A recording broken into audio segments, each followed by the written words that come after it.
Hello students, कैसे हैं आप। मैं नटवरलाल वैष्णव स्वागत करता हूं आपके अपने यूट्यूब प्लेटफॉर्म वैरागी बंधु पे। आज हम बात करने वाले हैं क्लास 11 के जो ईयरली एग्ज़ाम है 2022-23 उस पेपर के सॉल्यूशन की। आपके जो एग्ज़ाम्स है वो आपके 17 तारीख को हो चुके हैं और उम्मीद करता हूँ आपका ये जो पेपर है बहुत ही अच्छा हुआ होगा। आज हम इसी के सॉल्यूशन से लेके वीडियो लेके आए हैं।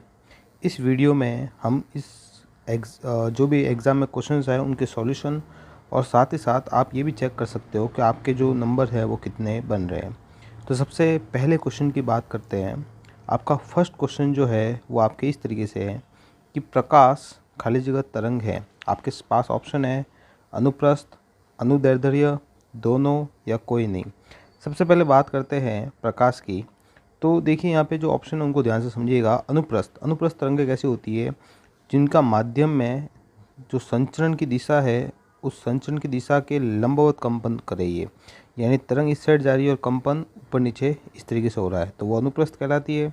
और अनुदैर्ध्य की बात करें तो इसमें कंपन माध्यम की दिशा के ही आगे पीछे होता है, यानी कंपन इस दिशा में होगा, अगर संचरण इस दिशा में तो कंपन भी इसी दिशा में आगे पीछे होगा। तो आप अच्छे से जानते हैं कि हमारे जो प्रकाश तरंगें होती है उनकी जो प्रकृति होती है वो हम वैसे भी पढ़ते हैं कि इनकी प्रकृति जो होती है वो कैसी होती है, अनुप्रस्थ। तो यानी जो आपका पहला क्वेश्चन है इसका आंसर हो जाएगा अनुप्रस्थ। नेक्स्ट क्वेश्चन की बात करते हैं कि गुरुत्वाकर्षण बल जो है वो सदैव कैसा होता है। ये बहुत ही ईजी क्वेश्चन था, क्योंकि आपको अच्छे से जानते हो कि गुरुत्वाकर्षण कैसा बल है, आकर्षण बल है, तभी हमें क्या करता है, ये आकर्षित करता है। तो इसका जो आंसर हो जाएगा वो आपके हो जाएगा ऑप्शन नंबर ए। नेक्स्ट बात करते हैं क्वेश्चन नंबर 3 की। प्रकाश वर्ष का जो मान है वो कितना होता है। देखिए ये क्वेश्चन जो है मेरे हिसाब से कुछ इसमें एरर हो गई है। यहाँ पे क्वेश्चन ये होना चाहिए था कि प्रकाश की जो चाल है वो कितनी होती है, या प्रकाश का जो वेग है वो कितना होता है। क्योंकि अगर क्वेश्चन ये है तो ऑप्शन इस हिसाब से मैच नहीं हो रहे, क्योंकि ऑप्शन के हिसाब से ये क्वेश्चन इस तरीके से बनता है कि प्रकाश की जो चाल है वो कितनी होती है। तो यहाँ पे अगर प्रकाश की चाल का पूछा होता तो इस हिसाब से इसका जो ऑप्शन होता वो ऑप्शन ए आंसर करेक्ट होता। बट यहाँ पे क्वेश्चन में कुछ ना कुछ मिस्टेक है, तो हम कह सकते हैं कि ये क्वेश्चन आपके पूरा सही नहीं है। तो फिलहाल इसके लिए हम क्वेश्चन नंबर 1 मानते हैं, अगर यहाँ पर प्रकाश का वेग होता। नेक्स्ट बात करते हैं कि एक फर्मी का मान कितना होता है। यहाँ पर भी थोड़ी सी मिस्टेक है कि यहाँ पर ऑप्शन ए और सी यानी ऑप्शन अ और स दोनों ही जो है एक जैसे हैं, और यहाँ पर ब और द जो है ये अलग अलग है। मतलब यहाँ पर जो ऊपर वाला ऑप्शन है वो माइनस में है, तो अगर यहाँ पर हम ऑप्शन ए को माने कि 10 की घात -15 दिया हुआ है मीटर में, तो यहाँ पर इसका जो आंसर है वो आपके ऑप्शन नंबर ए हो सकता है, अगर यहाँ पे 10 की घात 15 दे रखा होता तो। यानी मेरे कहने का मतलब ये है कि आपका जो क्वेश्चन है उसके हिसाब से इसका आंसर जो है वो आपके होगा ऑप्शन नंबर ए। ठीक है, ये 10 की घात 15 होती है एक फर्मी की जो है, ये एक परमाणु की त्रिज्या कह सकते हैं, उस कोटि की होती है। नेक्स्ट बात करते हैं क्वेश्चन 5 की कि त्वरण का जो मात्रक है वो क्या होता है। सबसे पहले हम जानते हैं अच्छे से कि त्वरण जो होता है ए वो होता है हमारे v/t। अब v की वैल्यू होती है, या v का जो मात्रक होता है वो होता है मीटर अपॉन सेकेंड, और त्वरण का मात्रक भी सेकंड है, तो नीचे और सेकंड से गुणा हो जाएगा, यानी मीटर अपॉन सेकंड, सेकंड का सेकंड स्क्वायर। तो यहाँ पे इस तरीके से इसका जो आंसर है वो आपके हो जाएगा मीटर अपॉन सेकंड स्क्वायर, ना कि मीटर इंटू सेकंड। तो ऑप्शन जो द है वो आपके करेक्ट है। नेक्स्ट क्वेश्चन नंबर 6 की बात करते हैं कि प्रक्षेपी का जो पथ है वो कैसा होता है। तो हमने अच्छे से पढ़ रखा है, और ये आपके लिए एग्जाम में भी आया था कि इसका जो पथ होता है वो परवलयाकार होता है, और हमने क्लास में भी डिस्कशन जरूर किया था इससे पहले। नेक्स्ट बात करते हैं एक अश्व शक्ति यानी एक हॉर्स पावर जो है इसका मान कितना होता है। तो आपने छोटी क्लास में भी पढ़ रखा है कि 740 वॉट जो होता है वो एक हॉर्स पावर का मान होता है। तो इसका ऑप्शन नंबर जो ब है वो इसका करेक्ट आंसर होगा। नेक्स्ट बात करते हैं क्वेश्चन नंबर 8 की कि जड़त्व आघूर्ण का जो मान है वो कितना होता है। आप लोग अच्छे से जानते हैं कि जब हम जड़त्व आघूर्ण आई की बात करते हैं तो हमारा फॉर्मूला होता है mr²। यहाँ पे हम अलग अलग वैल्यू हो सकती है ऊपर नीचे में, पर रोयल जो होता है वो mr² ही होता है। अगर mr² की बात की जाए तो ये आपके द्रव्यमान है, और ये आपके त्रिज्या कह सकते हो जिस अक्ष के परित वो घूर्णन गति कर रहा है। तो यहाँ पे m का जो मात्रक होता है वो होता है kg, और r अगर त्रिज्या है या दूरी है तो इसका मात्रक होगा मीटर, और स्क्वायर है तो स्क्वायर, यानी kg इंटू मीटर स्क्वायर इसका मात्रक होगा, जो कि ऑप्शन नंबर बी में है। तो इसका ऑप्शन नंबर जो बी है इसका करेक्ट आंसर हो जाएगा। नेक्स्ट बात करते हैं क्वेश्चन नंबर 9 की कि एक वृत्ताकार चकती है, और इस शक्ति के व्यास के सापेक्ष जो है इसका जड़त्व आघूर्ण कितना होगा।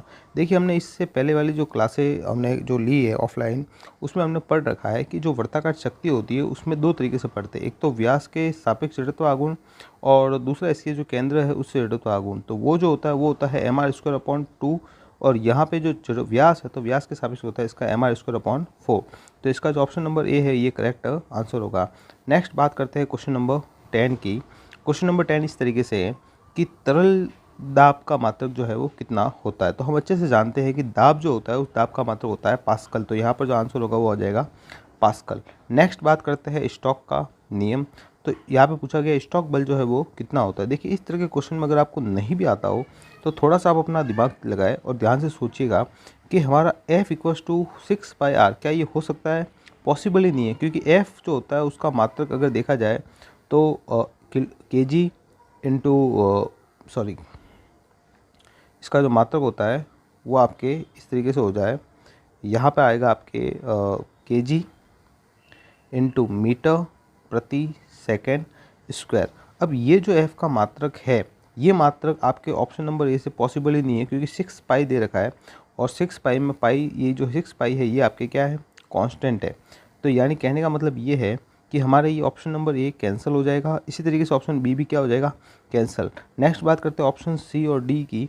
तो ये दो ऑप्शन ऐसे हैं जिससे हमारे जो मान है वो हमारे आ जाएगा, पर यहाँ पे इसका करेक्ट आंसर जो होगा वो होगा ऑप्शन नंबर सी, यानी F = 6πNav। तो आपके जो ऑप्शन नंबर सी है वो इसका करेक्ट आंसर हो जाएगा। नेक्स्ट बात करते हैं 12 नंबर क्वेश्चन की कि जो बोल्ट्जमान नियतांक है उसका मान कितना होता है। देखिए हम जब अक्सर बात करते हैं, पढ़ते भी हैं, तो हम पढ़ते हैं कि R बराबर होता है Na। यहाँ पे जो Na होती है वो होती है आपके अवोगाद्रो संख्या, ठीक है। तो यहाँ पे हमें ये जो K है ये बोल्ट्जमान नियतांक है और हमें इसी का मान पूछा है, तो इस Na को क्या कर देंगे? ट्रांसफ़र। तो यहाँ पे Na को ट्रांसफ़र करने पर हमें मिलेगा R/Na, जो कि ऑप्शन नंबर बी में दे रखा है। यानी यहाँ पे जो इसका आंसर है वो आपका आंसर हो जाएगा ऑप्शन नंबर बी। तो यहाँ पर इसका जो करेक्ट आंसर है वो हो जाएगा ऑप्शन नंबर बी। नेक्स्ट बात करते हैं आवृत्ति का मात्रक होता है। देखिए यहाँ पर हर्ज नहीं दिया हुआ है, अक्सर हम याद हर्ज करते हैं, पर यहाँ पे इस क्वेश्चन में अभी नया किया है इनने। तो आपको अच्छे से पता होना चाहिए कि n बराबर होता है 1/t, यानी आवर्त काल के व्युत्क्रम को क्या कहा जाता है? आवृत्ति। और यहाँ पर यही लॉजिक हमारे काम आएगा कि 1/ जो आवृत्ति है इसका, आवर्त काल है इसका मात्रक होता है सेकेंड। तो यहाँ पर हो जाएगा 1/सेकेंड, जिसको हम बोल सकते हैं प्रति सेकेंड। तो यानी यहाँ पर जो आपके क्वेश्चन है, यहाँ पर जो क्वेश्चन है इसका सॉल्यूशन हो जाएगा आपके प्रति सेकेंड। अगर यहाँ पे 1/सेकेंड दे रखा होता तो वो आपके आंसर होता। नेक्स्ट बात करते हैं कि जो पृथ्वी है उसका प्लायन वेग किलोमीटर/सेकेंड में कितना होता है। तो आप अच्छे से जानते हो कि 11.2 जो होता है वो हमारे पृथ्वी का प्लायन वेग होता है किसी भी पिंड को अपने गुरुत्वीय क्षेत्र को पार करके भेजने के लिए, ठीक है। नेक्स्ट क्वेश्चन नंबर जो 15 है, आयतन प्रत्यास्थता गुणांक जो है इसका व्युत्क्रम मान कितना होता है। तो आप अच्छे से जानते हो कि आयतन प्रत्यास्थता गुणांक जो है इसका व्युत्क्रम जो होता है वो आपको कहलाता है संपीड्यता या संकुचन, ठीक है। तो यहाँ पे इसका संपीड्यता गुणांक भी हम कह सकते हैं, या संकुचन होता है तो संकुचन गुणांक भी हम इसको कह सकते हैं, ठीक है।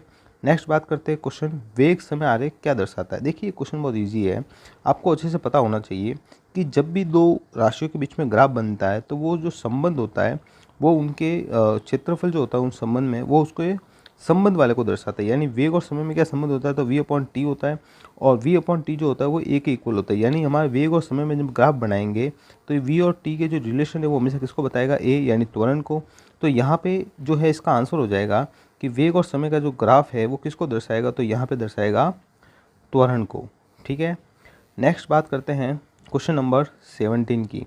देखिए 17 क्वेश्चन बहुत इजी है और मैंने आपको जो इससे जस्ट पहले वाला जो वीडियो प्रोवाइड करवाया था अधिकतर क्वेश्चन उसमें से मिले हैं। अगर आपने उन क्वेश्चनों को एक बार अच्छे से देखा है, उसको ज़रूर उसका सॉल्व किया है, तो 100% आपका पेपर अच्छा ही गया होगा, क्योंकि लगभग सभी क्वेश्चन उसमें से आपको मिले हैं। नेक्स्ट बात करते हैं क्वेश्चन नंबर 17 की। क्वेश्चन नंबर 17 जो है वो आपके इस तरीके से दिया हुआ है, क्वेश्चन नंबर 17 इस तरीके से दिया हुआ है कि सदिश संयोजन में त्रिभुज का जो नियम है वो लिखिए। देखिए त्रिभुज का नियम क्या कहता है कि यदि दो सदिश आपके मान लीजिए ए और बी है, ये आपके ए सदिश है और ये आपके बी सदिश है, ए और बी, इनको दो अगर त्रिभुज की भुजाओं के रूप में बताया जाए तो इनके विपरीत क्रम में आके ये जो तीसरी भुजा जुड़ेगी ये इसके परिणाम सदिश आर को व्यक्त करेगी। तो यहाँ पे नियम इस तरीके से हो जाएगा कि यदि दो सदिश ए और बी को त्रिभुज की दो आसन भुजाओं यानी पास पास वाली भुजाओं के रूप में व्यक्त किया जाए तो इनके विपरीत क्रम में जुड़ने वाली जो तीसरी भुजा है ये इनके परिणामी सदिश आर को व्यक्त करेगी, यानी ये शो करेगी ए प्लस बी के योग को। ठीक है, इसको सदिश योग का नियम भी कहते हैं। तो ये इसका आंसर हो जाएगा। ठीक है, चलिए नेक्स्ट क्वेश्चन की बात करते हैं। आपके क्वेश्चन नंबर 18 की अभिकेंद्रीय त्वरण। देखिए अभिकेंद्रीय त्वरण क्या होता है, जब भी कोई पथ या कण अपने वर्ताकार कक्ष में क्या करता है, एक नियत वेग से क्या करता है, गति करता है। वेग जो है वो क्या होगा, नियत। ठीक है, अगर कोई कक्ष वर्ताकार कक्ष में एक नियत वेग से क्या कर रहा है, गति कर रहा है, तो इस वर्ताकार पथ में प्रत्येक बिंदु पर इसका वेग तो क्या रहेगा, नियत, यानी वेग में परिवर्तन नहीं होगा। मगर प्रत्येक बिंदु पर अगर कहा जाए दिशा, तो दिशा क्या हो रही है, परिवर्तित हो रही है, यानी यहाँ से लेकर यहाँ तक प्रत्येक में परिवर्तन होते होते ये अपने कैसा करता है, वर्ताकार कक्ष में गति कर रही है। तो प्रत्येक बिंदु पर दिशा में परिवर्तन हो रहा है, इसलिए हम कह सकते हैं कि इसमें क्या उत्पन्न होगा, त्वरण, जो इसको क्या करवाएगा, अंदर की ओर गति करने के लिए प्रेरित करेगा, यानी इसको इस कक्ष से बाहर जाने की नहीं देगा, यानी इसको अंदर की ओर आकर्षित करके रखेगा। तो जो बल होता है वो तो कहलाता है अभिकेंद्रीय बल, और जो त्वरण उत्पन्न होता है उस त्वरण को कहते हैं हम अभिकेंद्रीय त्वरण। यानी वर्ताकार पथ में गति करने वाले कण जो क्या कर रहा है, नियत वेग से गति कर रहा है। इस नियत वेग से गति करने पर इसके प्रत्येक बिंदु पर जो वेग है वो तो क्या रहता है, समान रहता है, परंतु जो वेग की दिशा है वो परिवर्तित होती है, जिससे क्या उत्पन्न होता है, त्वरण। और इसी त्वरण को कहा जाता है अभिकेंद्रीय त्वरण, जो इसको वर्ताकार पथ में गति करने के लिए क्या करता है, प्रेरित करता है, या कह सकते हो आवश्यक अभिकेंद्रीय बल प्रदान करता है। नेक्स्ट आपके कहता है संवेग संरक्षण का नियम। देखिए संवेग संरक्षण का नियम क्या है, आप जानते हैं कि न्यूटन का जो सेकेंड लॉ ऑफ मोशन है, ये क्या है कि जो एफ है वो एफ इक्वल होता है dp अपॉन dt के, यानी संवेग में परिवर्तन की दर जो है वो हमारे आरोपित बाह्य बल के बराबर होती है।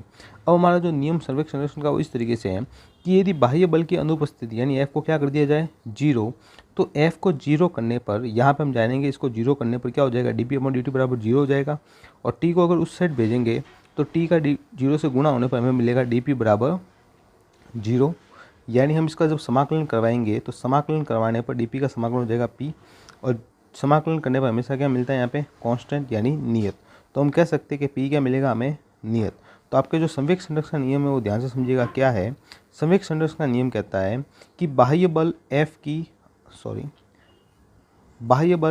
की अनुपस्थिति में, यानी f क्या हो जाए, जीरो हो जाए, तो उस कंडीशन में जो वस्तु का संवेग है वो हमेशा क्या रहता है, नियत रहता है। ये आपके संवेग संरक्षण का नियम है, इजी सा नियम है, आप चाहे इसको प्रूव भी कर सकते हैं सेकंड लॉ ऑफ मोशन से। ठीक है, तो ध्यान रखिएगा, बहुत ही अच्छा क्वेश्चन है। वैसे ये पेपर इजी है, ज़्यादा आपके कह सकते हो हार्ड नहीं है, बस बेसिक है कि आपके जो थ्योरी है उस पर ज़्यादा बेस्ड है। नेक्स्ट द्रव्यमान केंद्र क्या है, देखिए किसी भी पिंड का वह केंद्र या वह बिंदु जहाँ पर उसका संपूर्ण द्रव्यमान क्या रहता है, केंद्रित रहता है, तो वो आप या कह सकते हो कि उसका जो पिंड है उसकी उस बिंदु से सभी की जो दूरी होती है द्रव्यमान, उनका योग क्या माना जाता है, नियत माना जाता है, कांस्टेंट रहता है एक तरीके से। तो वो आपके जो बिंदु कहलाता है वो आपका कहलाता है द्रव्यमान केंद्र। यानी किसी भी पिंड का वह बिंदु जहाँ पर उसका संपूर्ण द्रव्यमान क्या माना जाता है, केंद्रित माना जाता है, स्थिर माना जाता है, उसको हम बोलेंगे द्रव्यमान केंद्र। नेक्स्ट बात करते हैं डॉपलर प्रभाव। डॉपलर प्रभाव क्या है कि दो चीज़ें होती है, एक तो होता है ओ और एक होता है एस। एक होता है ऑब्जेक्ट यानी श्रोता, और एक होता है सोर्स यानी स्रोत। तो स्रोत और श्रोता ये दोनों एक दूसरे के सापेक्ष कैसे भी गति कर सकते हो सकता है एक दूसरे की ओर आ रहे हो सकता है एक दूसरे के विपरीत आ रहे हो सकता है स्रोत इधर जा रहा हो, श्रोता इधर जा रहा हो, यानी स्रोत और श्रोता के मध्य आपेक्षिक गति करने के कारण स्रोत से जो उत्पन्न आवृत्ति है वो आवृत्ति श्रोता को कुछ अधिक या कुछ कम सुनाई देती है। यानी आप कह सकते हो कि जो वास्तविक आवृत्ति है या मूल आवृत्ति उससे कुछ भिन्न सुनाई देती है। तो इसी प्रभाव को कहा जाता है आपके डॉपलर प्रभाव। अगर मैं बोलूँ सिंपल लैंग्वेज में तो आप कह सकते हो कि जब स्रोत और श्रोता एक दूसरे से आपेक्षिक गति करते हैं तो उन्हें कुछ मूल आवृत्ति से अलग आवृत्ति सुनाई देती है, या आवृत्ति में क्या आता है, अंतर आता है।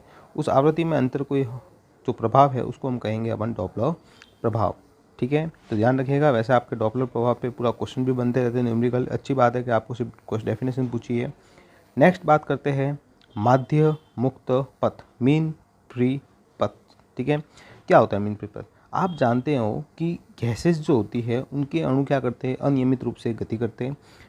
तो जब ये गति करते हैं तो एक दूसरे के क्या करते हैं, टकराते हैं। यानी ये टकराएगा इससे, फिर ये किसी और से टकराएगा, ये किसी और से टकराएगा, इस तरीके से एक दूसरे से टकरा कर क्या करते हैं, गति करते रहते हैं। अब मेरे कहने का मतलब ये है कि यहाँ पे जो इसने टक्कर की, जैसे यहाँ पर इसने पहले टक्कर की और ये दूसरी टक्कर है, तो दो क्रमागत यानी एक के बाद एक टक्करों के बीच में ये जो इसकी पथ है, इस पथ की लंबाई को अपन कहते हैं माध्यम मुक्त पथ। यानी गैसों में दो क्रमागत टक्करों के मध्य तय की गई जो दूरी है या लंबाई है या माध्य दूरी जो है वो आपके कहलाती है माध्यम मुक्त पथ। ठीक है, तो ये आपके हो गया माध्यम मुक्त पथ। नेक्स्ट बात करते हैं ऊष्मागतिकी के केल्विन प्लांक का नियम का जो कथन है उसकी बात करते हैं। बहुत ही ईजी है, आपने पढ़ रखा है, इसको हम ऊष्मागतिकी का द्वितीय नियम भी कहते हैं। इसमें दो जो वैज्ञानिक हैं उन्होंने अपने अपने कथन दिए थे, जिसमें सबसे पहला जो नियम का कथन है वो आपके है केल्विन और प्लांक का, और इम्पोर्टेंट भी है। कथन क्या है, ध्यान से समझिएगा। केल्विन प्लांक ने कहा कि अपन कोई भी एक ऐसा इंजन नहीं बना सकते जो स्रोत से 100% ऊष्मा ले और इस 100% ऊष्मा जो है Q इसको ट्रांसफ़र कर दे W में। यानी कहने का मतलब कोई भी एक ऐसा इंजन बनाना संभव नहीं है जो ऊष्मा स्रोत से या ऊष्मा भंडार से 100% ऊष्मा ले और उसको पूर्ण रूप से क्या करे, कार्य में परिवर्तित करे। यानी कुछ ना कुछ ऊष्मा जो है इसकी जरूरत होगी जो कि कहाँ ग्रहण की जाएगी, ऊष्मा सिंक को। तो ये आपके है जो है ये कथन है किसका, केल्विन और प्लांक का। ध्यान रखिएगा, ऊष्मागतिकी का द्वितीय नियम भी कहा जाता है इसको।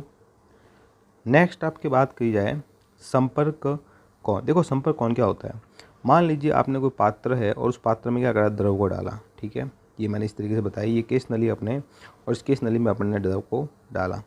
तो यहाँ पर ये तो हो गया आपके पात्र की सतह और ये हो गया द्रव की सतह। अगर मैं द्रव की सतह पर एक स्पर्श रेखा खींचूँ तो इस द्रव की सतह पर खींची गई स्पर्श रेखा और पात्र की जो सतह है उसके, इन दोनों के मध्य कोण बन रहा है और इसी कोण को कहा जाता है संपर्क कोण थीटा। यानी द्रव की सतह और पात्र की दीवार के मध्य बनने वाले कोण को क्या कहेंगे हम, संपर्क कोण। ठीक है, तो उम्मीद करता हूँ आपको ये समझ में आ गया होगा और आपने सही भी किया होगा। नेक्स्ट बात करते हैं क्वेश्चन नंबर 25 की, ग्रीन हाउस गैसों के नाम लिखिए। आप अच्छे से जानते हैं बहुत सारी ग्रीन हाउस गैस है और आपको सिर्फ दो के नाम लिखने हैं। तो आप लिख सकते हैं CO2 है, फिर हमारे पास जो है मैथेन है, CH4 है, मैथेन है, फिर हम लिख सकते हैं आपके जो NO2 है, उसी तरीके से आपके जो SO2 है। तो ये बहुत सी गैसेज है, इनके नाम लिख सकते हैं। जो आपके जल वाष्प है वो भी एक तरह की क्या होती है, ग्रीन हाउस गैसेज होती है। तो कुल मिला के आपके बहुत सारी ग्रीन हाउस गैसेज है, आप उनमें से कोई भी एक लिख सकते हैं। ठीक है, वैसे ये क्वेश्चन इजी था, आप आराम से कर सकते हो। ध्यान रखिएगा आप ओजोन को इसमें मत डालिएगा, ओजोन ग्रीन हाउस गैस नहीं है। नेक्स्ट बात करते हैं घर्षण को कम करने के दो उपाय। आप अच्छे से जानते हो घर्षण का मतलब क्या होता है। देखिए, हम जब एक वस्तु को दूसरी वस्तु के ऊपर रखते तो अगर एक वस्तु क्या है, खुरदरी है, तो दूसरी वस्तु उस पर क्या होती है, अटक जाती है। जब उसको गति करवाते तो क्या होती है, वो रुक जाती है। तो ये जो गुण है ये घर्षण कहलाता है। अब इसको दूर करने के लिए अलग अलग उपाय हैं। आप चाहे तो वहाँ पे जो स्नेक होते हैं, यानी जो ऐसे पदार्थ जो चिकने होते हैं, जैसे तेल है, साबुन है, अपमार्जक है, ऐसी चीज़ों का इस्तेमाल करके घर्षण को कम कर सकते हो। या फिर आप जो है उसमें जो बॉल्स बेरिंग होते हैं, उन बॉल बेरिंग को लगा के भी आप क्या कर सकते हो, घर्षण को कम कर सकते हो। या और भी जो है उनकी संपर्क सतह को और कम से कम करके, संपर्क सतह का जो एरिया उसको कम से कम करके भी क्या कर सकते हो, आप घर्षण को कम कर सकते हो। तो बहुत से उपाय है, उसमें से आपके दो ही लिखने थे। तो आप उम्मीद करता हूँ ये आपका क्वेश्चन सही हुआ होगा। नेक्स्ट बात करते हैं क्वेश्चन नंबर 27 की। यहाँ से आपके 2 मार्क्स के क्वेश्चन स्टार्ट होते हैं और ये क्वेश्चन मैंने आपको पहले भी जो अपने वीडियो प्रोवाइड करवाया था इंपॉर्टेंट क्वेश्चन का, जो अपने टेलीग्राम चैनल है वहाँ पे मैंने आपको करवाया भी था और बहुत ही सिंपल क्वेश्चन है। ध्यान से समझिएगा क्या है। आपको एक सूत्र दे रखा है, सूत्र इस तरीके से है कि देखिए आपके जो सवाल है जो सूत्र है वो इस तरीके से है कि P बराबर दे रखा है आपको A³ B² अपॉन √C/T। ठीक है, और आपको इस P की क्या निकालनी है, प्रतिशत त्रुटि। तो अगर आपने इसमें क्वेश्चन को हमने जो क्वेश्चन समझाया था इससे पहले वाली क्लास में, अगर आपने सही से समझा है तो देखिए इस क्वेश्चन को किया कैसे जाता है। इस क्वेश्चन में सबसे पहले जो रिलेशन है उसको ध्यान से समझिएगा। हमें सबसे पहले P की त्रुटि निकालनी है, तो हमें इनके जो व्यंजन दे रखा है जिस पे निर्भर करता है उनकी त्रुटियों का क्या करना पड़ेगा, योग करना पड़ेगा। और इन त्रुटियों का योग जो है इनकी घातों के रूप में होगा। यानी A के ऊपर घात है तो 3 इंटू A की प्रतिशत त्रुटि जो है वो कितनी दे रखी है आपके 1, तो यहाँ पे 1 प्लस B के ऊपर घात है 2 और बी की प्रतिशत त्रुटि है 3, प्लस आपके सी है मगर सी के ऊपर रूट है और रूट का मतलब होता है 1/2, तो 1/2 इंटू सी की प्रतिशत त्रुटि है 4 और प्लस आपके डी है, डी के ऊपर भी रूट है तो 1/2 और डी की प्रतिशत त्रुटि है 2। बस आपको इसको सॉल्व करना है। यहाँ पे हो जाएगा 3, यहाँ पे 3 इंटू 2 हो जाएगा 6, यहाँ पे 2 से ये कितनी बार कैंसिल हो जाएगा 2 बार, तो यहाँ पे हो जाएगा 2 और यहाँ पे 2 से 2 कैंसिल होने पर 1। इन सबको जब जोड़ोगे आपका होगा 12 और 12 ये हो जाएगा प्रतिशत। तो ये जो त्रुटि है ये आपकी कहलाएगी पी की प्रतिशत त्रुटि। तो ये बेसिक सा बहुत इजी क्वेश्चन है, आप आराम से कर सकते थे और आपने किया भी होगा अगर आपने वीडियो इससे पहले दे रखा हो, क्योंकि इसी तरह का क्वेश्चन हमने पहले भी इस क्लास से पहले हमने जो आपको इसी चैनल पे जो प्रोवाइड करवाया था उसमें आपको करवाया मैंने ऐसा कैसा क्वेश्चन पूरा का पूरा। नेक्स्ट बात करते हैं कार्य ऊर्जा प्रमेय। देखिए कार्य ऊर्जा प्रमेय है क्या, पे ध्यान समझिए। कार्य ऊर्जा प्रमेय ये कहती है कि जब अपन किसी वस्तु पर बल लगाते हैं तो बल के द्वारा क्या होता है कार्य, और जब हम वस्तु पे जैसे मान लीजिए बल लगाया तो बल लगाने पर ये क्या होगा विस्थापित होगा, यानी क्या होगा कार्य, और ये जो कार्य है ये इसकी गति ऊर्जा में परिवर्तन के क्या होता है बराबर, यानी mv1 माइनस mv2 का होल स्क्वायर, ये इस तरीके से। तो यहाँ पर आपके जो कार्य ऊर्जा प्रमेय वो बेसिकली ये है कि किसी वस्तु पर बल लगाकर किया गया जो कार्य है वो कार्य इसकी गति ऊर्जा में परिवर्तन की क्या होता है बराबर होता है। तो ये बहुत ही ईजी था। नेक्स्ट बात करते हैं आपके लंबवत अक्षों की प्रमेय। देखिए आपने अगर सही से पढ़ा है अगर 7 चैप्टर, तो लंबवत अक्षों की प्रमेय है क्या, पे ध्यान से समझिएगा। प्रमेय ये कहती है कि मान लीजिए ये आपके इस तरीके से कोई समतल है, ठीक है, यानी जो भी प्लेन है, और इस समतल में ये इसके लंबवत क्या है अक्ष है, एक सेकेंड सॉरी, ये इसके क्या है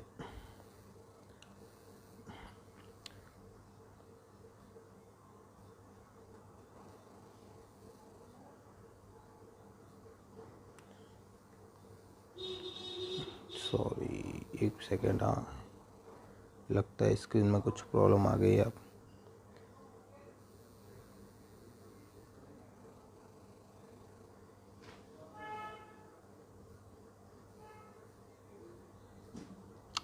तो चलिए दोस्तों, जैसा कि आप देख सकते हैं कि ये एक प्लेन है, इसको हमने इस तरीके से बनाया है और इस प्लेन में यहाँ पर इसके एक लंबवत क्या है अक्ष, ये लंबवत अक्ष है जो इस पूरे प्लेन से जा रही है, आप ऐसे समझिए।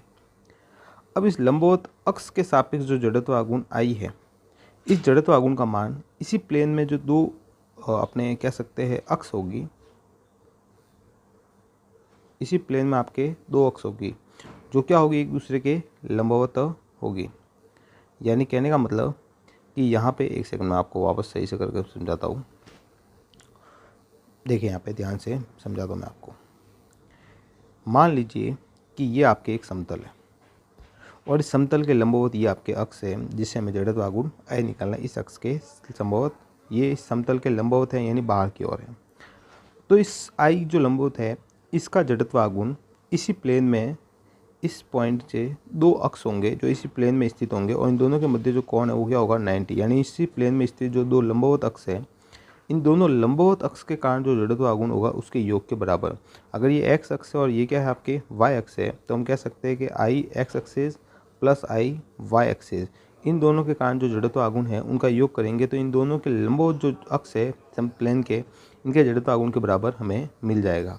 तो उम्मीद करता हूँ आपको समझ में आ गया होगा। जड़त्व आघूर्ण जो है इस तरीके से है कि समतल के लंबवत जो अक्ष है उसके सापेक्ष जड़त्व आघूर्ण उस समतल में स्थित दो लंबवत अक्षों के जड़त्व आघूर्ण के योग के बराबर होता है।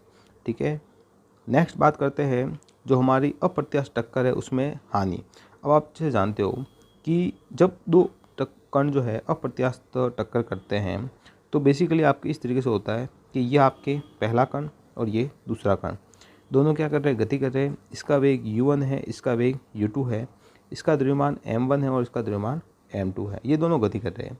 अब बात करें अगर इन दोनों की गति की तो अगर ये गति कर रहे हैं तो अप्रत्यास्थ टक्कर में ये दोनों क्या करेंगे, टक्कर के बाद एक दूसरे से चिपक कर गति करेंगे और इनका जो वेग है वो बेसिकली चिपक कर गति करेंगे तो इनका वेग जो हमने मान लिया कितना है v है।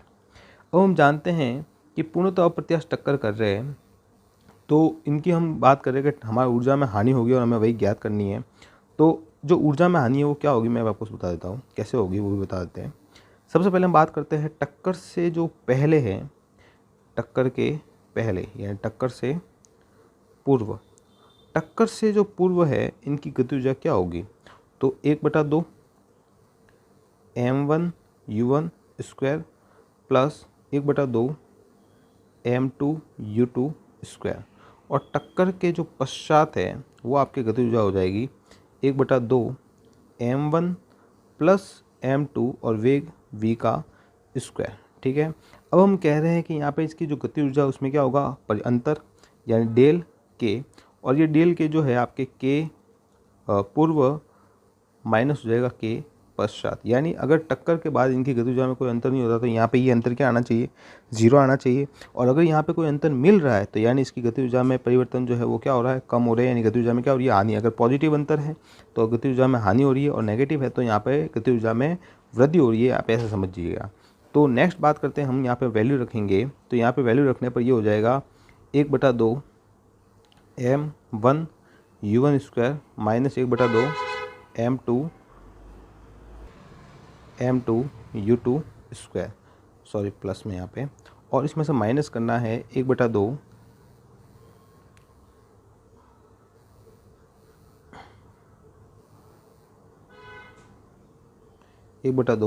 m1 प्लस m2 और आपके v स्क्वायर। अब यहाँ पे जो v की वैल्यू है ये हमें लानी पड़ेगी हमारा जो संवेग संरक्षण का जो नियम है उससे।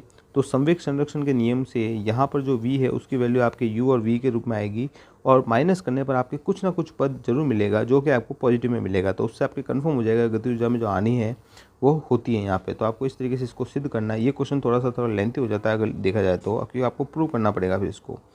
फिर बात करते हैं आपके कलन विधि से गति के द्वितीय नियम की व्युत्पत्ति। वैसे आपने दोनों ही पढ़ रखी होगी अगर आपने पढ़ी है तो, कलन विधि से भी और ग्राफीय विधि से भी। चलिए हम पहले बात कर देते हैं कि कलन विधि से जो है हम गति के समीकरण की जो व्युत्पत्ति है वो कैसे करेंगे। सबसे पहले हम अच्छे तरीके से जानते हैं कि जो v है वो होता है v बराबर dx/dt। अगर यहाँ पे इसको हम वज्र गुणा करवाए, यानी इसका इससे गुणा और इसका इसके नीचे कोई नहीं है तो एक का इससे गुणा, तो यहाँ पे हमें मिलेगा dx बराबर v dt। और गति के पहले समीकरण से हम जानते हैं कि जो v होता है वो हमारा होता है v0 प्लस at। तो यहाँ पे v0 at और ये हो जाएगा dt को गुणा करवाने पर ये हो जाएगा v0 dt plus at dt। ठीक है, और यहाँ पे हो जाएगा हमारा dx।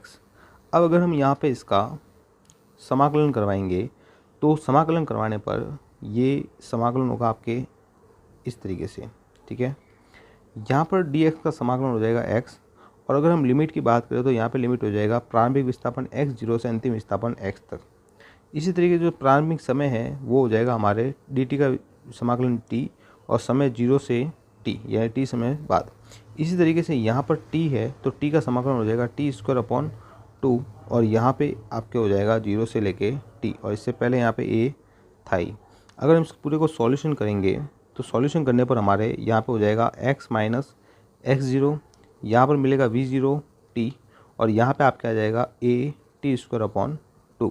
इस तरीके से यहाँ पे हम बात करें x माइनस x0 तो ये प्रारंभिक है, ये अंतिम है। प्रारंभिक में से अंतिम घटा है तो हमें क्या मिलता है s, जो क्या कहलाएगा विस्थापन, यानी यहाँ पे s बराबर मिल जाएगा v0/12 at²। तो ये भी बहुत इजी क्वेश्चन है, अच्छा क्वेश्चन है, और इसी तरह के क्वेश्चन को आपको प्रैक्टिस भी करनी चाहिए, क्योंकि आपके ध्यान रखिएगा एग्जाम में प्रश्न जो होते हैं वो ज़्यादा हार्ड नहीं आते, बस ये होते हैं कि थ्योरेटिकली हमें समझने की ज़रूरत होती है।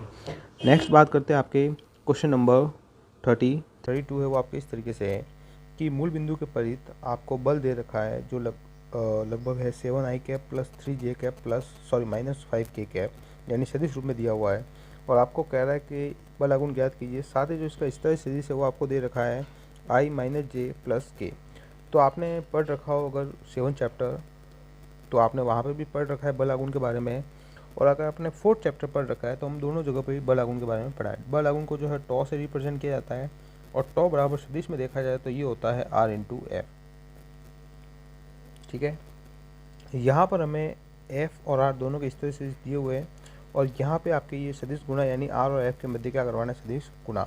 तो आप अच्छे से जानते हो सदिश गुणा किस तरीके से करते हैं। यहाँ पर i कैप, j कैप और k कैप, और इनकी जो वैल्यूज़ है, तो यहाँ पर हम बात करें बल की, सबसे पहले r है तो r की जो मान है वो आपको दे रखा है i माइनस जे और प्लस के, यानी यहाँ के इसके जो पूर्णांक है वो आपके हो जाएंगे 1, -1 और के। इसी तरीके से आपको जो बल दे रखा है वो दे रखा है 7, सॉरी एक सेकेंड रुकिएगा, यहाँ पे हमने आर को पहले लिखना है, तो आर हो जाएगा 1, -1 और 1। और आपके जो बल है वो दे रखा है आपको 7 +3 और -5। यहाँ पे हमें इसका सदिश गुणा कराना है, तो आपको अच्छे से पता होना चाहिए इसका गुणा करवाने टाइम कैसा आपका जो गुणा करवाने का प्रोसेस है वो इस तरीके से है कि सबसे पहले आप आई को छुपा देंगे और आई के अलावा जो बचे हुए उनका क्या करवाएंगे, क्रॉस में। तो यहाँ पर अपन जब गुणा करवाएंगे तो हमें कुछ इस तरीके से इसका सॉल्यूशन मिलेगा कि यहाँ पर बचेगा आई ब्रैकेट, आई के ब्रैकेट में यहाँ पे है -1 का 5 से होगा तो माइनस का 5, और फिर के का 3 से होगा तो माइनस का 3, और सॉरी यहाँ पे -1 है, 1 का 3 से होगा तो 3 हो जाएगा, और ये फॉर्मूले का माइनस है। फिर माइनस जे, अब हम जे को छुपाएंगे तो यहाँ पे 1 का गुणा -5 से होगा, 1 का -5 से होने पर माइनस का, एक सेकंड रुकिएगा, यहाँ पे सॉल्यूशन, सॉरी यहाँ पे हम कुछ गड़बड़ हो गई, मैं इसको वापस के लिए लिख देता हूँ। देखिए सबसे पहले सदिश गुणा के लिए, ठीक है, यहाँ पर सबसे पहले हम लिखेंगे आई, जे और के, ठीक है। आई जो है वह है 1, -1 और 1, और जो आपके एफ दे रखा है वो दे रखा है आपको 7, 7 के बाद जो है वो आपको दे रखा है 3 और माइनस का 5, ठीक है। अब आपको उसका गुणा करवाना है, तो सबसे पहले हम लेंगे आई ब्रैकेट, आई को छुपा देना है, तो जैसे हम इस आई को पूरा छुपा देंगे तो हमारे पास जे और के बचेगा, इसका करवाना है क्रॉस, यानी -1 का 5 से होगा तो ये हो जाएगा प्लस का 5, फिर -1 का 3 से होगा तो 3, ब्रैकेट बंद, माइनस जे कैप, जे को हाइड कर देना है, तो जे को हाइड करने पर आई और के बचा, इनका गुणा करवाना है, तो 1 का -5 से होगा तो -5, और फिर फॉर्मूले का -1 का 7 से होगा तो 7। इसी तरीके से के का गुणा करवाएंगे तो के को हाइड करना है, के को हाइड करने पर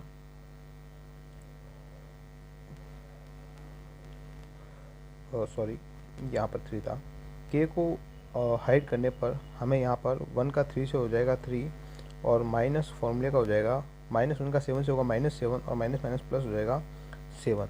तो इसका जब सॉल्यूशन करेंगे तो आई, यहाँ पर आपको सॉरी एक सेकंड रुकिएगा, यहाँ पर आपको जो है कुछ इस तरीके से इसका आंसर मिलेगा, 5 में से 3 जाने पर 2 आई कैप, -5 और -7 हो जाएगा माइनस का 12, और माइनस का 12 -1 से मल्टीप्लाई करेगा तो प्लस का हो जाएगा 12 जे कैप, फिर यहाँ पे 3 और +7 हो जाएगा 10, तो +10 के कैप। तो इस तरीके से इसका जो आंसर है वो आपको मिलेगा 2 आई कैप +12 जे कैप +10 के कैप, ठीक है। तो ये आपके जो वैल्यू आ जाएगी ये आ जाएगा बल आघूर्ण, और वो भी किस में आ जाएगा, सदिश के रूप में ही आपको मिलेगा। तो उम्मीद करता हूँ आपको ये समझ में आ गया होगा, क्वेश्चन अच्छा था और इजी था, आपने पहले भी इस तरह के क्वेश्चन किए हुए हैं। नेक्स्ट बात करते हैं क्वेश्चन नंबर 33 की। क्वेश्चन नंबर जो 33 है वो इसका आपके इस तरीके से है कि आपको बोला है कि एक पिंड है, इसका ताप 5 मिनट में 80 से 50 हो जाता है, और जो आपको परिवेश है उसका ताप दे रखा है 20। फिर बोल रहा है कि वह समय ज्ञात कीजिए जिससे इसका ताप 60 से 30 हो जाता है। यानी एक बार आपको दे रखा है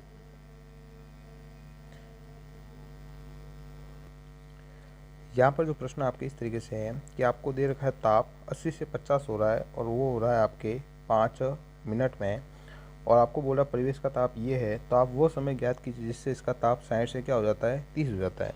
देखिए ये जो क्वेश्चन है ये आपको ध्यान होना चाहिए कि अपने जो वैज्ञानिक न्यूटन थे, न्यूटन ने एक नियम दिया था शीतलन का, और वो नियम था कि जो शीतलन की दर है यानी dQ/dt ये इक्वल होती है आपके के, फिर आपके T1 प्लस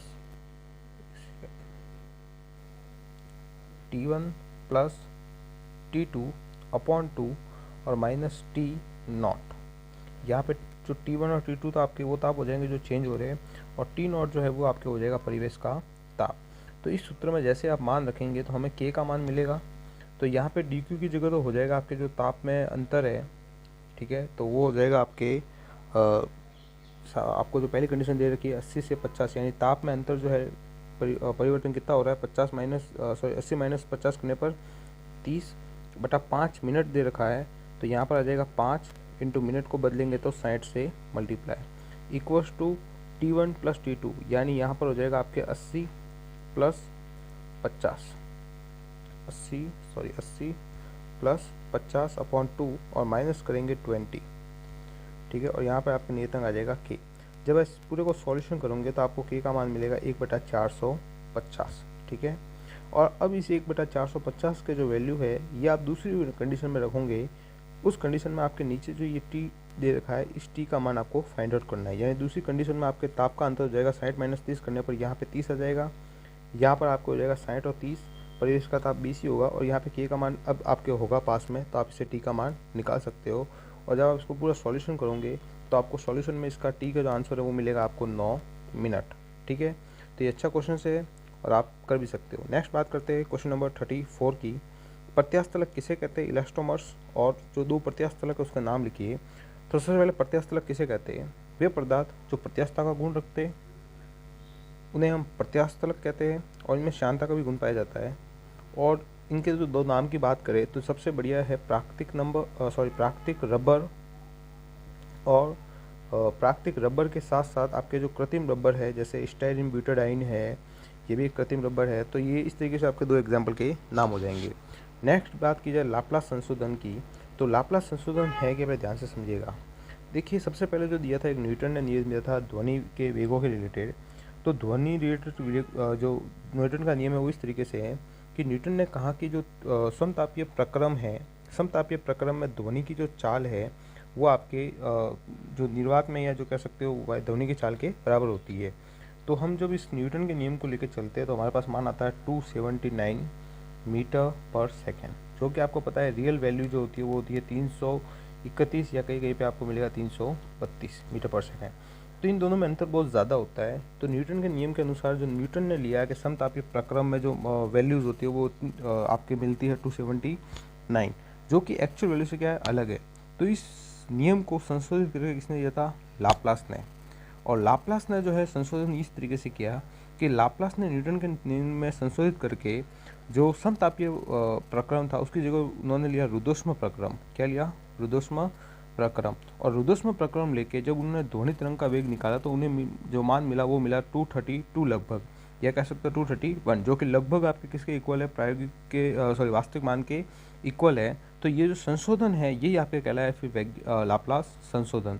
तो हम कह सकते हैं कि वैज्ञानिक न्यूटन जो है उन्होंने वैज्ञानिक लाप्लास जो है उन्होंने न्यूटन के नियम का कुछ संशोधन करके समतापीय प्रक्रम की जगह क्या लिया गया, रुद्धोष्म प्रक्रम लिया। और उस रुद्धोष्म प्रक्रम की सहायता से ध्वनि का जो वेग है वो उसके प्रायोगिक मान के जो वास्तविक मान है उसके समान ज्ञात किया, जिसे हम क्या कहते हैं, लाप्लास संशोधन। इसकी जो PDF है इस पूरे सॉल्यूशन की, ये हम सॉल्यूशन की जो PDF है ये हमारा जो टेलीग्राम चैनल है उस पर आपको मिल जाएगी। टेलीग्राम चैनल का जो लिंक है मैं आपको डिस्क्रिप्शन में दे दूंगा, वहाँ से आप इसको डाउनलोड कर सकते हैं, ठीक है। नेक्स्ट बात करते हैं क्वेश्चन नंबर 36 की। ऊर्जा समविभाजन का नियम क्या है। देखिए ऊर्जा समविभाजन का नियम क्या है, ऊर्जा समविभाजन का नियम कहता है कि किसी भी जो पदार्थ है या जो गैस है उस गैस की जो कुल ऊर्जा है वो उसकी स्वतंत्रता की कोटि, जिसको हम अपने ऐप से लिखते हैं, इस ऐप में समान रूप से क्या हो जाती है, विभाजित हो जाती है। और बात करें कितनी होती है तो प्रत्येक कोटि में होती है 1/2 kT, यानी गैस के अणुओं में जो ऊर्जा है, कुल ऊर्जा, वो उसकी स्वतंत्रता की कोटियों में समान रूप से विभाजित हो जाती है। और प्रत्येक जो कोटि है उसमें 1/2 kT जो है ऊर्जा संचित होती है। तो ये जो नियम है ये है ऊर्जा समविभाजन का नियम, जो कि मैक्सवेल द्वारा दिया गया था। नेक्स्ट बात करते हैं तरंगों के अध्यारोपण का सिद्धांत। तरंगों के अध्यारोपण का सिद्धांत जो है वो इस तरीके से है कि मान लीजिए आपके पास दो तरंगे हैं इस तरीके से, और ये दोनों तरंगे जो है किसी माध्यम में एक ही समय पर और एक ही दिशा में संचित हो रही है। तो किसी बिंदु पर जो परिणामी तरंग है उस परिणामी तरंग का विस्थापन जो है y, ये जो विस्थापन होगा y, ये जो विस्थापन होगा y, ये विस्थापन y इन दोनों तरंगों के विस्थापन के योग के बराबर होगा, ठीक है। तो यही आपके अध्यारोपण का सिद्धांत है कि दो तरंगे जो एक ही माध्यम में और एक ही समय में एक ही दिशा में संचित हो रही है, तो तो इन तरंगों में परिणामी जो विस्थापन होगा वो परिणामी विस्थापन y आपके दोनों तरंगों के विस्थापन के योग के या कह सकते हो सदिश योग के बराबर होगा। ठीक है, तो ये आपके अध्यारोपण का सिद्धांत है। तो उम्मीद करता हूँ आपके लिए वीडियो में फायदेमंद रहा होगा। इससे बाद में जो क्वेश्चन है वो आपके मैं बता देता हूँ, उनके सॉल्यूशन लंबे हैं, क्वेश्चन के ज़्यादा मार्क्स से हम इस वीडियो में प्रोवाइड नहीं करवा सकते आपको, तो इसके लिए माफ़ी चाहूँगा। मगर उम्मीद करता हूँ आपके लिए ये वीडियो हेल्पफुल रहा होगा। और इसका जो सॉल्यूशन है वो आपको टेलीग्राम चैनल में मिल जाएगा, लिंक डिस्क्रिप्शन में दी हुई है, वहाँ से आप सीधा टेलीग्राम चैनल पर जा सकते हो। और ज़्यादा से ज़्यादा अपने फ्रेंड के साथ इस वीडियो को शेयर कीजिएगा। नेक्स्ट बात करते हैं क्वेश्चन नंबर 38 की, ढालू सड़क पर वाहन की सुरक्षित चाल का। उसके बाद 39, बंद आर्गन पाइप में विषम सन्नादि उत्पन्न होती है, रुद्रष्म प्रक्रम, उसका कार्य का जो सूत्र है उसको उत्पन्न करना है। क्वेश्चन नंबर 41, सदिशों के लिए त्रिविमीय वियोजन। 42, जो गुरुत्वीय स्थिति ऊर्जा है उसका मान किसे कहते हैं, सूत्र की स्थापना और गुरुत्वीय विभव की परिभाषा। भूग्रह क्या है, इसके आवर्तकाल का सूत्र और इसके दो उपयोग। सरलावत गति किसे कहते हैं, सरलावत गति के लिए कुल ऊर्जा नियत रहती है, उसको सिद्ध करना है। और ऊर्जा का जो आपके आरेख है वो भी आपको बताना है। और लास्ट क्वेश्चन है कि सरल लोलक जो है किसे कहते हैं, इसका आवर्तकाल का सूत्र और सेकंड लोलक की परिभाषा। तो ये सभी चीज़ें जो है मैंने आपको ऑलरेडी क्लास में करवा रखी थी, और मैंने आपको इसको इससे पहले जो वीडियो भेजा था उसमें भी बहुत से आपको, अगर सही से देखा हो तो बहुत से क्वेश्चन उसमें से आपको मिले हैं। तो ध्यान रखिएगा, हमारा जो चैनल है इस पर जो क्वेश्चन होते हैं, जो आपको मटेरियल प्रोवाइड कराया जाता है वो बहुत ही बेस्ट होता है, बहुत ही कह सकते हो खोजबीन के बाद आपके क्वेश्चन आपको जो मटेरियल है प्रोवाइड कराया जाता है। तो आप इनको नज़रअंदाज ना कीजिएगा, नज़रअंदाज करने पर आपको ही नुकसान होगा। ठीक है, तो आप ज़्यादा से ज़्यादा इस वीडियो को शेयर कीजिएगा। और अगर आपको कुछ क्वेश्चंस या डाउट हो तो आप कमेंट कर सकते हैं, हम इस कमेंट जो है उसका सॉल्यूशन जल्दी से जल्दी करेंगे। धन्यवाद।